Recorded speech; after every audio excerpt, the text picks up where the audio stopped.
আসসালামু আলাইকুম ওরহমতুল্লাহি ওবারাকাতুহু। প্রিয় ভাই ও বোনেরা, আজকে একটু অন্যরকম একটা বিষয় নিয়ে কথা বলবো। এমন একটা বিষয় যেটা নিয়ে হাজার হাজার তরুণ তরুণী রাতের পর রাত ঘুমাতে পারে না, যেটা নিয়ে মনে প্রশ্ন জাগে কিন্তু কাউকে জিজ্ঞেস করতে লজ্জা লাগে। সেই প্রশ্নটা হলো, বিয়ের আগে প্রেম করা কি ইসলামে জায়েজ?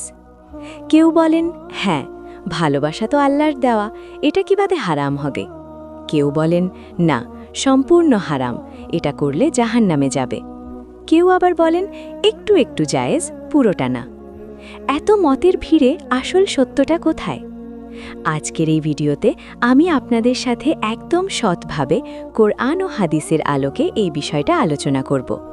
না অতিরিক্ত কঠোর হব, না অতিরিক্ত নরম হব, শুধু সত্য বলবো। তবে ভিডিও শুরুর আগে একটা কথা, এই ভিডিওটি যদি আপনার কোনো বন্ধু বা বোনের কাজে লাগে মনে হয়, এখনই শেয়ার করুন, হয়তো তার জীবনটা বদলে যাবে। চলুন শুরু করি। চলুন। অংশ 1, ভালোবাসা কি হারাম? ভাই ও বোনেরা, সবার আগে একটা বিষয় পরিষ্কার করি, ভালোবাসা হারাম নয়। আল্লাহ তাআলা নিজেই মানুষের মনে ভালোবাসা দিয়েছেন, এটা তার সৃষ্টি।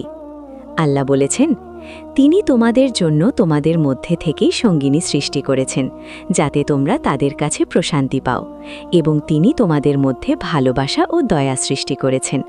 সূরা রুম 21। আল্লাহ নিজেই বললেন ভালোবাসা তিনি দিয়েছেন, তাহলে ভালোবাসা হারাম হয় কিভাবে? উত্তর হলো, ভালোবাসা নিজে হারাম নয়, কিন্তু ভালোবাসা প্রকাশের পদ্ধতি হালাল বা হারাম হতে পারে। যেমন খিদে লাগা স্বাভাবিক, কিন্তু চুরি করে খাওয়া হারাম।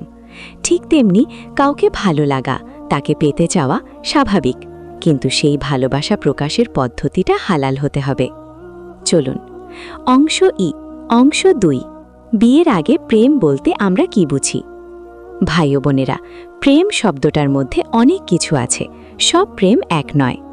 আজকের সমাজে বিয়ের আগে প্রেম মানে সাধারণত একজন ছেলে ও মেয়ে পরস্পরের প্রতি আকৃষ্ট হওয়া, গোপনে একা একা দেখা করা, ফোনে ঘন্টার পর ঘন্টা কথা বলা, হাত ধরা, আলিঙ্গন করা, শারীরিক সম্পর্কে জড়ানো, এবং এই সব কিছু বিয়ের আগে পরিবারের অজান্তে। এই ধরনের সম্পর্ক ইসলামে সম্পূর্ণ হারাম, কোনো কথা নেই, কোনো কিন্তু নেই।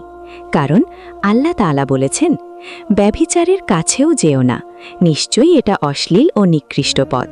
সূরা ইসরা 32। লক্ষ্য করুন, আল্লাহ শুধু ব্যভিচার করতে নিষেধ করেননি, বলেছেন কাছেও যেও না, মানে যা ব্যভিচারের দিকে নিয়ে যায় সেটাও হারাম। রাসূল সাল্লাল্লাহু আলাইহি ওয়াসাল্লাম বলেছেন, কোনো পুরুষ যেন কোনো বেগানা মহিলার সাথে নির্জনে না বসে, কারণ তৃতীয়জন হল শয়তান। তিরমিজি। চলুন। অংশ 3, হারাম প্রেমের ক্ষতি কি? ভাই ও বোনেরা, হারাম সম্পর্ক শুধু গুনাহ নয়, এটা জীবনকেও ধ্বংস করে। বাস্তব জীবনের কথা বলি। ক্ষতি 1, মানসিক কষ্ট। হারাম সম্পর্কে কখনো শান্তি নেই, সব সময় ভয়। পরিবার জানলে কি হবে, সমাজ দেখলে কি হবে, সে চলে গেলে কি হবে।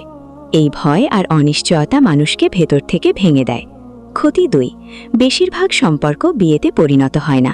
গবেষণায় দেখা গেছে, দীর্ঘমেয়াদী প্রেমের সম্পর্কের মাত্র একটি ছোট অংশ বিয়েতে শেষ হয়, বাকি সব ভেঙে যায়। আর ভাঙলে বছরের পর বছরের আবেগ, সময়, বিশ্বাস সব শেষ। ক্ষতি 3, পরবর্তী জীবনে প্রভাব। হারাম সম্পর্কে একবার জড়ালে পরে হালাল বিয়েতেও বিশ্বাস, সম্মান তৈরি কঠিন হয়, কারণ আগের সম্পর্কের ছায়া থেকে যায়। ক্ষতি 4, আল্লাহর সাথে সম্পর্ক নষ্ট হয়। যখন হারাম সম্পর্কে থাকেন, নামাজ পড়তে ইচ্ছে করে না, কোরআন পড়লে ভালো লাগে না, মনের মধ্যে একটা অন্ধকার থাকে। এই অন্ধকার আসে গুনাহ থেকে। রাসূল সাল্লাল্লাহু আলাইহি ওয়াসাল্লাম বলেছেন, বান্দা যখন গুনাহ করে তার হৃদয়ে একটা কালো দাগ পড়ে। তিরমিজি। ক্ষতি 5, দোয়া কবুল হয় না। হারাম সম্পর্কে থাকা অবস্থায় দোয়া করলে আল্লাহ সহজে কবুল করেন না, কারণ গুনাহ দোয়া ও আল্লাহর মাঝে পর্দা তৈরি করে। চলুন। অংশ 4, তাহলে কি ইসলামে ভালোবাসার কোনো জায়গা নেই? ভাই ও বোনেরা, এখানেই অনেকে ভুল বোঝেন। ইসলাম ভালোবাসাকে নিষেধ করেনি, বরং ইসলাম ভালোবাসার সবচেয়ে সুন্দর পথ দেখিয়েছে। সেই পথটার নাম হলো বিবাহ। রাসূল সাল্লাল্লাহু আলাইহি ওয়াসাল্লাম বলেছেন, দুজন ভালোবাসার মানুষের জন্য বিবাহের মতো আর কিছু দেখা যায়নি। ইবনে মাজাহ। মানে কাউকে ভালো লাগলে সরাসরি বিয়ের প্রস্তাব দিন, এটাই ইসলামের পথ। এখন অনেকে বলবেন, সরাসরি বিয়ের প্রস্তাব এটা কিভাবে হয়? চেনাই নেই, জানাই নেই, আর বিয়ে? ভালো প্রশ্ন। ইসলামে এর সুন্দর সমাধান আছে। ইসলামী পদ্ধতিতে বিয়ের আগে পরিচয়। ধাপ 1, মাহরাম বা অভিভাবকের উপস্থিতিতে দেখা। ছেলে মেয়েকে দেখতে পারবে, মেয়েও ছেলেকে দেখতে পারবে, কথা বলতে পারবে, কিন্তু একা নয়, পরিবারের কারো উপস্থিতিতে। রাসূল সাল্লাল্লাহু আলাইহি ওয়াসাল্লাম বলেছেন, যখন কেউ বিয়ের প্রস্তাব দেয় তখন সে যদি মেয়েটিকে দেখতে পারে যা তাকে বিয়ে করতে উৎসাহিত করবে, তাহলে সে যেন দেখে নেয়। আবু দাউদ। ধাপ 2, প্রয়োজনীয় প্রশ্ন করা। মেয়ে বা তার পরিবার ছেলের সম্পর্কে জানতে পারবে, চাকরি, স্বভাব, দিনদারিতা। ছেলেও মেয়ের সম্পর্কে জানতে পারবে। ধাপ 3, ইস্তেখারা করা। সবকিছু জানার পরে আল্লাহর কাছে পথ চাওয়া, ইস্তেখারা। ধাপ 4, সিদ্ধান্ত নেওয়া। পরিবারের সাথে আলোচনা করে সিদ্ধান্ত নেওয়া। এই পদ্ধতিতে একে অপরকে চেনা যায়, জানা যায়, হারাম পথে নয়, হালাল পথে। চলুন অংশ 5, কেউ যদি আগেই হারাম সম্পর্কে থাকেন। ভাই ও বোনেরা, অনেকেই এই ভিডিও দেখছেন যারা ইতিমধ্যে কোনো সম্পর্কে আছেন। তাদের জন্য কিছু কথা বলি।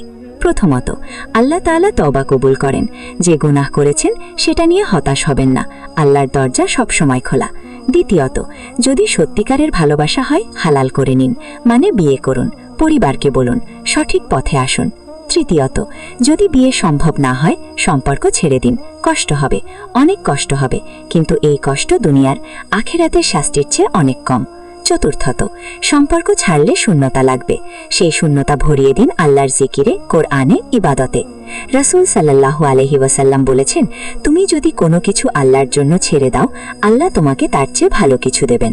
আল্লাহর জন্য হারাম সম্পর্ক ছাড়লে আল্লাহ তার চেয়ে অনেক ভালো একজনকে হালালভাবে দেবেন। এটা আল্লাহর বাদা। চলুন অংশ 6, মনের মানুষকে হালালভাবে পাওয়ার পদ্ধতি। ভাই ও বোনেরা, এখন আসুন ব্যবহারিক বিষয়। আপনার মনে কেউ আছে, তাকে হালালভাবে পেতে চান, কি করবেন? পদক্ষেপ 1, আল্লাহর কাছে চান। সবার আগে আল্লাহকে বলুন, দোয়া করুন, ইস্তেখারা করুন। বলুন, ইয়া আল্লাহ, সে যদি আমার জন্য দুনিয়া ও আখিরাতে কল্যাণকর হয়, তুমি তাকে আমার জীবনে হালালভাবে এনে দাও। আর যদি কল্যাণকর না হয়, তুমি তার জায়গায় আরো ভালো কাউকে দাও। পদক্ষেপ 2, পরিবারকে জানান। পরিবারকে বলুন, হয়তো লজ্জা লাগবে, হয়তো ভয় লাগবে, কিন্তু এটাই সঠিক পথ। পরিবার যদি রাজি হয়, বিয়ের প্রস্তাব পাঠান। পদক্ষেপ 3, নিজেকে যোগ্য করুন। বিয়ের জন্য শুধু ভালোবাসা যথেষ্ট নয়, প্রস্তুতি দরকার। নিজেকে দিনদার করুন, অর্থনৈতিকভাবে স্থিতিশীল হওয়ার চেষ্টা করুন। রাসূল সাল্লাল্লাহু আলাইহি ওয়াসাল্লাম বলেছেন, হে যুবকরা, তোমাদের মধ্যে যে বিয়ের সামর্থ্য রাখে সে যেন বিয়ে করে। বুখারী ও মুসলিম। পদক্ষেপ 4, ধৈর্য ধরুন। হালালের পথ একটু লম্বা, কিন্তু এই পথের শেষে শান্তি আছে। হারামের পথ ছোট মনে হয়, কিন্তু শেষে কষ্ট, অনুশোচনা এবং আল্লাহর অসন্তুষ্টি। পদক্ষেপ 5, বেশি বেশি দোয়া করুন। বিয়ের জন্য সেরা দোয়া, রাব্বানা হাবলানা মিন আজওয়াজিনা ওয়া যুররিয়াতিনা কুররাতা আয়ুনিন ওয়াজআলনা লিল মুত্তাকিনা ইমামা। অর্থ, হে আমাদের রব, আমাদের স্ত্রী ও সন্তানদের মাধ্যমে আমাদের চোখ জুড়িয়ে দাও এবং আমাদেরকে মুত্তাকিদের ইমাম বানাও। সূরা ফুরকান ৭৪। প্রশ্ন 1, শুধু কথা বললে কি হারাম? ফোনে বা মেসেজে কথা বলা যদি হালাল উদ্দেশ্যে হয়, পরিমিত হয় এবং অশ্লীল না হয়, তাহলে কিছু আলেম জায়েজ বলেছেন। কিন্তু একা একা দীর্ঘ কথা, রাতে ঘণ্টার পর ঘণ্টা, এটা ফিতনার দরজা খুলে দেয়। প্রশ্ন 2, বিয়ে ঠিক হয়ে গেলে কি আগে থেকে কথা বলা যাবে? বিয়ে ঠিক হওয়ার পরে, অর্থাৎ আকদ বা বিবাহ সম্পন্ন হওয়ার পরে কথা বলা বৈধ, কিন্তু শুধু প্রস্তাব দেওয়া হয়েছে, আকদ হয়নি, এই অবস্থায় খুব সতর্ক থাকতে হবে। প্রশ্ন 3, যদি সে অমুসলিম হয়? ইসলামে মুসলিম ছেলে আহলে কিতাব মেয়েকে বিয়ে করতে পারেন, তবে এটা উত্তম নয়। মুসলিম মেয়ে কোনো অবস্থাতেই অমুসলিম ছেলেকে বিয়ে করতে পারবেন না। প্রশ্ন 4, পরিবার রাজি না হলে? এটা অনেক বড় একটি বিষয়, পরিবারের মতামত গুরুত্বপূর্ণ। তবে পরিবার যদি অযৌক্তিক কারণে রাজি না হয়, যেমন শুধু গোত্র বা জাতি দেখে, তাহলে ইসলামে কাজের মাধ্যমে বিয়ে করার বিধান আছে। তবে এটা শেষ উপায়, আগে পরিবারকে বোঝানোর চেষ্টা করুন। প্রিয় ভাই ও বোনেরা, আজকের ভিডিওতে যা বললাম তার সার কথা হলো, ভালোবাসা হারাম নয়, কিন্তু হারাম পথে ভালোবাসা প্রকাশ করা হারাম। ইসলাম আপনাকে ভালোবাসা থেকে বঞ্চিত করেনি, বরং সবচেয়ে সুন্দর পথ দিয়েছে বিবাহ। হালালের পথ একটু কঠিন মনে হয়, কিন্তু এই পথের শেষে আছে আল্লাহর সন্তুষ্টি, মনের শান্তি এবং একটি পবিত্র ভালোবাসা।